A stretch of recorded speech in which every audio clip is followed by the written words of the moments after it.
Welcome to the Liverpool Connection podcast. I am here with Chris Delcross. Alex, how you both doing? Good. Doing well. It's going to be a busy show. There's been a lot happening in the past 2 weeks. Just when we thought there couldn't be any more drama, right? And we're recording this on Thursday. Yesterday happened, and it was a fairly slow news day. We were linked to Amrabat in the morning, like some suspect sources, right?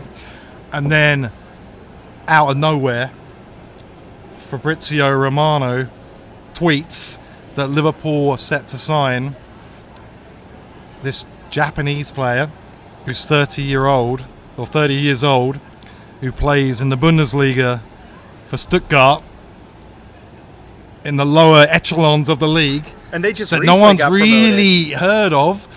And it was almost a reaction of what is going on? Who is this player? Right. Like the previous week we were hoping to buy Casado, and then Romeo Lavia as well, and that didn't happen. And then this craziness happens where the internet, of course, freaks out. Like, what's going on? Who is this unknown? Right. Right. And so there was almost this period of like chaos for an hour. Then everyone, of course, goes on the YouTube. Like, the first thing everyone does, types his name in. Looks Endo, blah, blah, blah, blah, blah, blah. Right? And like, okay, he looks really good. He looks good on YouTube. But so did Markovic, looked really good. Asade looked really good. I'm sure if you search long enough, Christian Poulsen will look good, and Sean Dundee. Yeah. Maybe not Sean Dundee. I think I look good on you. So there's all this going on. So then everyone's like, oh, okay, maybe he's all right. Let's check. And then the German journalists come out, and they're like, oh, this guy's really good. Like, he's the captain of Japan. He's the captain of Stuttgart. He's the reason they stayed up last season. He's like a bundle of energy. He's brilliant in the air, even though he's only 5'10". And then so it kind of shifts. And then Liverpool fans are like, oh, okay, we might have a really good deal here. And then the stats come out, and his stats look really good as well. So it almost went from he scored. Yeah. It almost went from this, what is going on? Who is this player? To the end of the day, this could be a pretty good deal. This could be a very sneaky, a very sly buy. Looks like someone that would fit right in with the way we play. Chris Delcross, over to you, sir. Look, you've introduced them with great enthusiasm and great effect, and I commend you for your enthusiasm. But I just can't get excited. I'm just totally deflated from what went on the last. Whatever, it feels like a month ago now, but what was it? The end of last week at all? Oh, yeah, it was the end of last week. It just before the Chelsea game. That I just got so hyped when the Casado news came out, and then I was just like fucking down in the dumps when he eventually went to Chelsea. That it's hard for me to get excited about this fella. Look, the positive is that we identified a player that on paper, as you said, in stats, looks like he's going to fit the system, going to fit the team. He's got, from what I've read, from what I've heard online, he's got a really good attitude. I think he's Stuttgart captain, he's Japanese captain, good bit of leadership quality to come in. He's the right age, 30. Look, as with any new signing that comes into Liverpool, I'll support him, cheer for him. Hopefully he'll come in, do a really good job, and as you say, hopefully it turns out to be a real shrewd bit of business. I doubt it, because we haven't been shrewd in the last two windows, last three windows. So, there's definitely question marks as to what the fuck is going on when it comes to doing business. But look, I'm excited about him. Can't wait to see him play. Hopefully we get it over the line, because as of now, Thursday night here in Austin, is it done? So he was having his medical done today, and the paperwork. My guess is that it's probably going to be announced tomorrow, i.e. on Friday. So maybe when we put this out, he would have already signed. Right, but cool. everything looks good. Yeah. He was at Liverpool, he was at Melwood, etc. Yeah, today. so the signs are good. We'll get this one over the line, but not to get greedy or anything. I shouldn't say Melwood, actually. Oh, yeah, It's actually it's not Melwood the new anymore, yeah. centre, but it's such habit. But Yeah. hopefully it's going to be done. But Yeah. No last minute We'll Felkir see. drama where the pictures are taken and then at the Fekir. Yeah, Fekir, Whatever like happened the to 12 Fekir? hour. Remember that? So, like the Dodgy pictures knee. leaked of dodgy knee, dodgy brother. But anyway, So- I hope. Look, I'm as I say, I'm not overly excited. I'm happy. Oh, we can tell. Yeah. That we got someone in, but I will say this: there better be somebody else. We'll get to that. Yeah, we'll get to that in a minute. Alex, thoughts? Yeah, no, I mean, I feel like this signing brought a calmness to the storm. I mean, I'm here with Chris, like, at the same level where overly hyped, the Caicedo signing, I remember you texted me saying it's coming through, and then it's just, well, let's see, I want to be a gentleman, Mr. Caicedo. I want to see what Chelsea provides, and it's just, that tugged at the hearts in the wrong way, and it's like, okay, if he doesn't believe in the project, and then that kind of trickled down to the financial aspect where Chelsea are not in Europe, they're, I wouldn't say exploiting a rule, but basically using the loophole of not being in European ball, using the 8 to 10 year contract structure, which if you're playing for a European Cup, it's limited to 5 years. And to me, it should be universal, like 5 for everyone. And there was talk that might implement, next year for that 5 year for everyone, regardless of European play. But going back to this signing, seeing the highlights of it, a very strong lad. There was some whisper he is the Japanese Mascherano. I think that's a little slight overhype due to his style. I mean, that is a very high. Big shoes to fill, if you will, but he's aggressive. And again, like I was telling you, discussing earlier, that the only negative thing is his age, there's no resale. But if he's here for a purpose, if he rides out his contract, and as he said in his statement, this is a dream move. The passion he has, the fact that he wants to come here, that's the kind of player we need. Ego aside, I don't even think there is an ego outside of he's just buyer. And I mean, and Klopp likes to collect his captains. We have Robbo, we have Van Dijk. Let's see, we now have Endo. I'm sure there's one more. Soboslai, Thank you. captain Yeah. as well.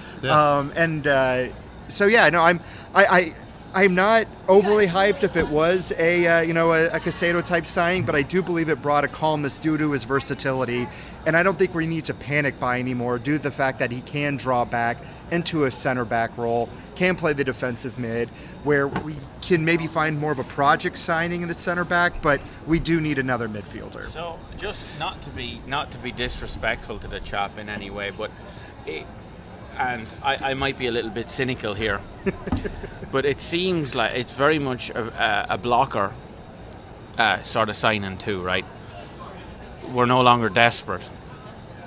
We can go Can't be exploited. Yeah, we can go to a team now and go, well, here, we'd like to sign Mr. Amrabat. There's no longer this, well, from the Fiorentina side, well, you guys are bent over a barrel, we can ask for what we want now. Yeah. So I'm just wondering just wondering a little bit too, Do we know how much it costs? is that the cynic in me kind of looks at that signing, and it is a kind of a little bit of a blocker signing, and I think there is somebody else in the works, and I would agree with you, and I see it as a few options here why this signing probably makes sense. We don't see it yet because the other signings haven't been completed, but I would be surprised if it was the only one. By the way, we're going to talk about the Bournemouth game, because even though all this transfer drama is happening, we'll chat about that in a minute. But yeah, going back to that, it feels like this deal's probably been in the works before the Caicedo deal and all that drama from a week ago. I don't think this happened overnight. These things take time. I'm sure this was in the works anyway, but it would make, and you said it earlier, right? This signing only really makes sense if we're bringing someone else in as well. Then you can see, okay, we got some options here. We got a 30-year-old Japanese captain, a little bit of experience to him. Obviously has a little bit of quality as well. Great price, good option. But it only really makes sense if you're bringing in someone else as well. If he's the only one, well, we've just spent 18 million, whatever it is. It's around that. It's that's around my that question, range. Like, we thought it was did 21. kind of show our hand slightly with the Casado deal, where it's just like Slightly? we have Slightly. Well, Just no, a no, little bit. What I Yeah. mean by that is that okay, we're willing to flush the 105, 115 million on a single player. And then I think the Echo released something where, okay, FSG is going to give Klopp, I think, 155 million to work with in this rebuild. And so if we're willing to flush that on a single player, we have a larger pot to deal with. And we're saying, 30 million potentially for Endo, or 45, like subtracting. Oh no, less than not that. even- Like we're talking like the 17, Okay, 18 cheers. range. Okay, Yeah, so less than 20. let's just round up 20, easy math. 20. So then, essentially, potentially 120 to work with.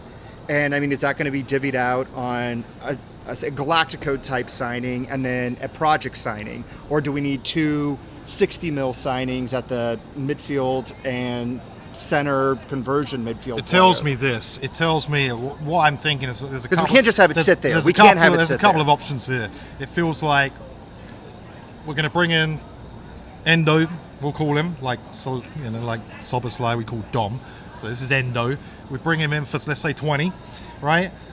Then it's either we bring in a young potential quality midfielder that's going to cost 60, 70, 80 million, right?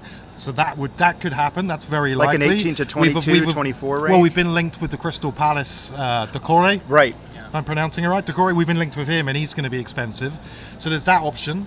There's the option of that we bring in maybe another midfielder that's in the 30, 40 million range, which would be like an Amrabat, right? So then you've got two midfielders, but then you would also bring the centre back as well. So three So signings. then you would be covered with three signings. We know we want a left-sided centre back as backup. That's an option.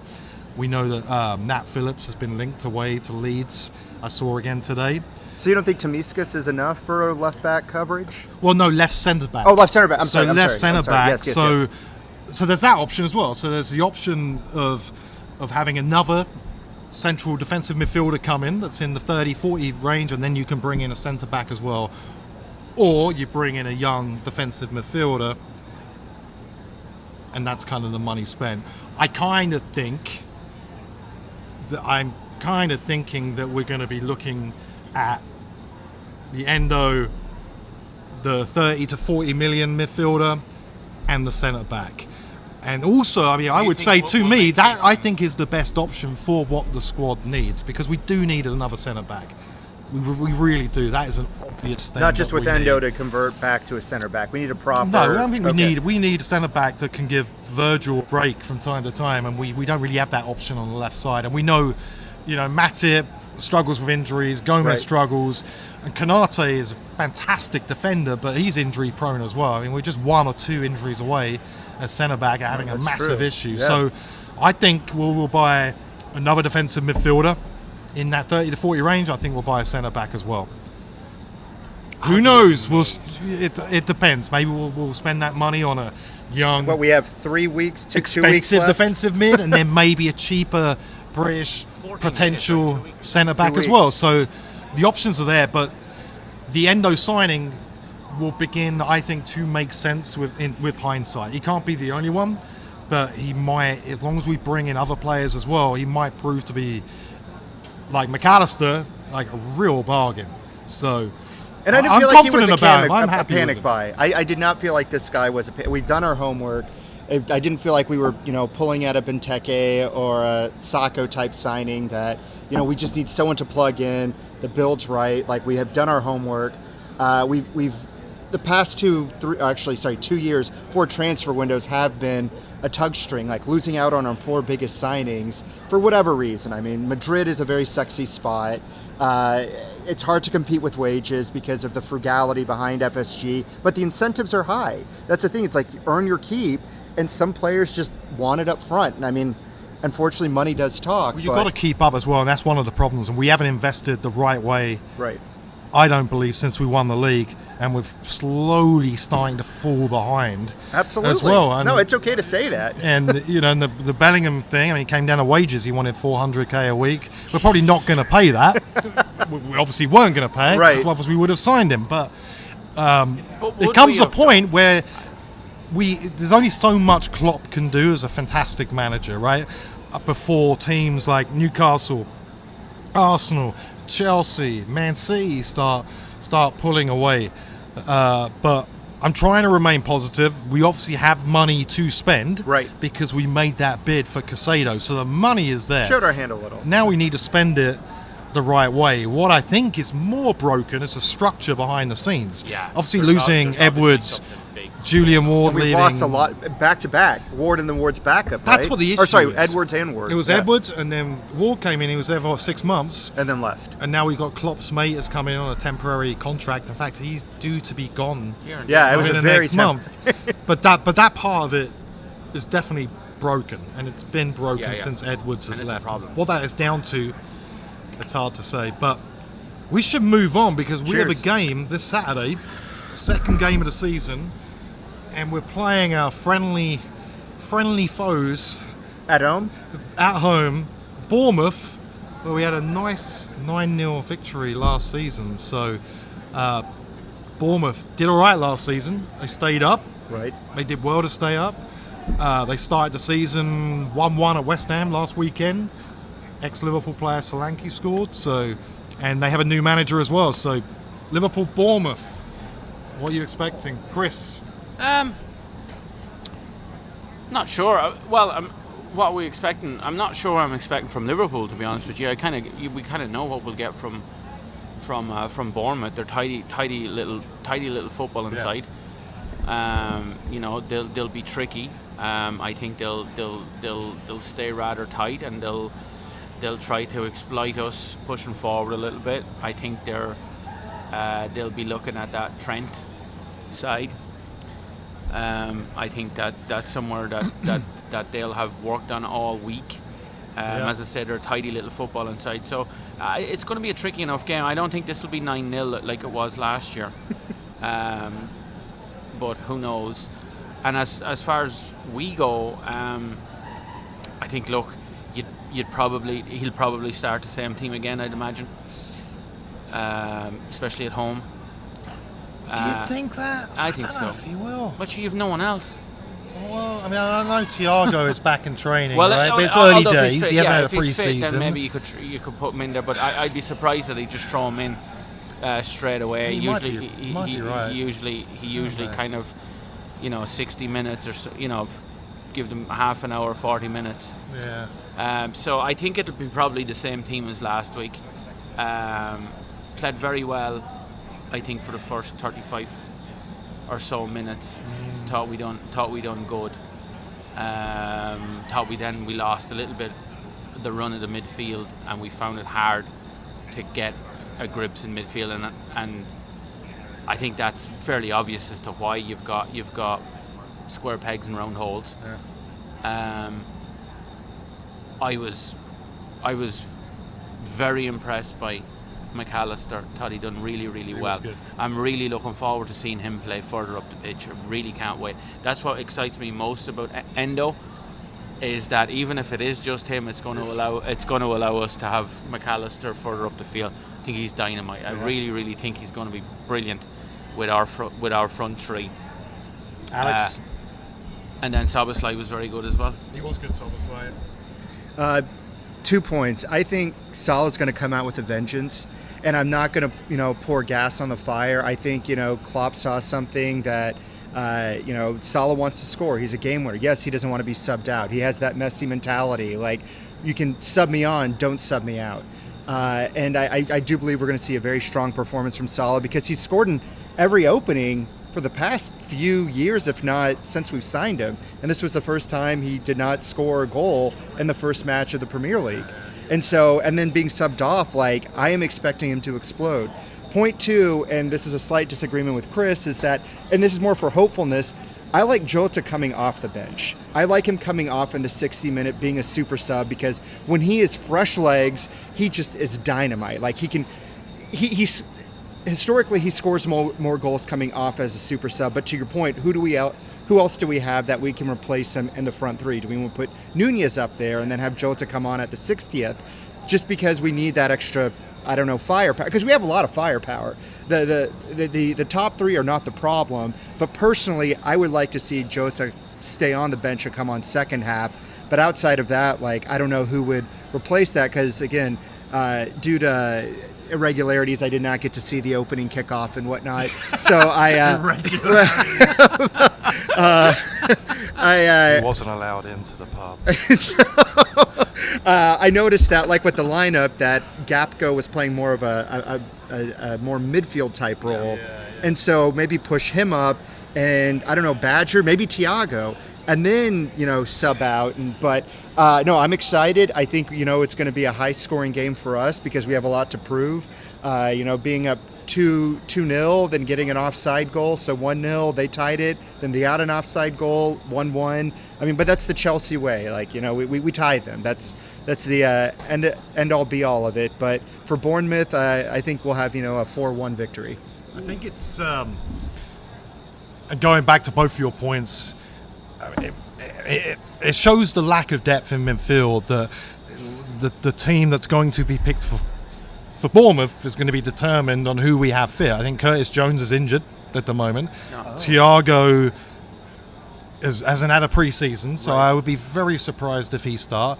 But Jetic, of course, is out injured, hasn't had a pre-season as well.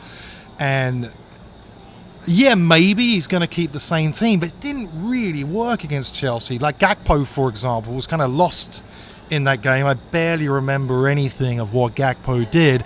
It doesn't really suit him. So it's almost, you're picking the team thinking, okay, who is a guaranteed starter? Well, we know it's going to be your Alisson, Konate if fit, Virgil, Robbo, Trent, right? Midfield, Szoboszlai, McAllister going to start. Does he bring in Elliott? Yeah, right? I was just going to say maybe he might chance Elliott. He did all right when he came off the bench the other day, but maybe he brings in Elliott for this game. Yeah, maybe. And then that allows us to put Gakpo into, in my opinion, his best position. That kind of false nine thing with Diaz left and Salah right. Yeah. So there is that option. And then we get your Jota coming in. And then we get your Jota coming in off the bench later on, but. We have to play to our strengths. Our strengths is not defending at the moment, right? We just don't. We don't have that midfield. We have to outscore.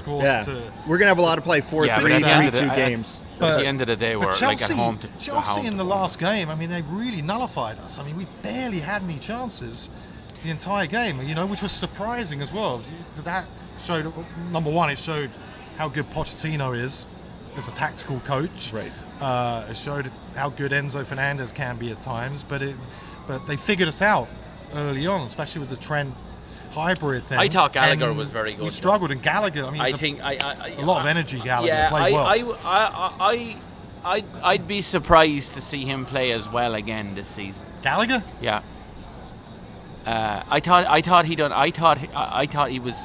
He worked his socks off. He was everywhere. He was up and down that pitch. He was in tackles. He was in people's faces. He was tigerish. I thought he had a really, really good game. I know you're mad. The Argentinian fella got kind of all the credit for it, but I thought Gallagher was very, very good at doing what you just said, nullifying us. And I think we struggled. We struggled to get to grips with them. But at the same time, this is Bournemouth at home. And no matter what sort of shape Liverpool are in, Bournemouth at home, we should be able to control and dominate that game and put our stamp on it. And, as Alex said, I think Salah will be hungry to get a couple of goals. You would think so, and you would hope so, and he probably will be. What do you think score? I'll go 2-0. Salah to get both. Salah to get both. Yeah. 2-0. I think it will not be a 9-0, but I think it will be 4-1. I know what the odds are. You're like the odds man on another 9-0. Oh, Jesus, probably. And I don't think we need that, though, because we dipped after 80 that. to 1 or 100 to 1. Nah, I always like a 9-0. I'm fine with that. That's all right. Okay. Give me a 9-0. Come Fair on. enough. I mean, it is exciting, but I won't and think maybe about we the need. dip afterwards. I'll just live in the moment. 9-0. Yeah. Okay, touche. And we probably need that after the. Well, Casado. I'd just rather another 7-0 against the Manx. If you're asking for results, I'll forego the 9 and I'll take another 7 against the Manx at Old Trafford this time. So yeah, what were you? 4-1. 4-1. Yeah. Okay, I think we will. Pretty close. I'll go with 3-1 Liverpool. Jesus. all going for wins. Yeah, of course. Yeah, I mean, Kiss of death on Liverpool. I mean, the season's just started. We can't predict us losing. No, Yeah, no, how no, miserable would that be? No, that'd be terrible. But no. Yeah, good stuff. All right, we'll wrap it up. Thanks for BD Riley's for hosting us again here in Austin, Texas. Make sure you like, make sure you subscribe. We have some more interesting story episodes coming up. We're doing the one-to-one with musicians now. Yeah, I saw there's we a couple got of some exciting good ones coming up. stuff. We got a really good one coming up soon with a member of the Prodigy. Ooh, Remember the Prodigy? lovely. So look out for that. Set your alerts so you can be alerted. On that note, Have a good one, and we'll see you later. Cheers. cheers.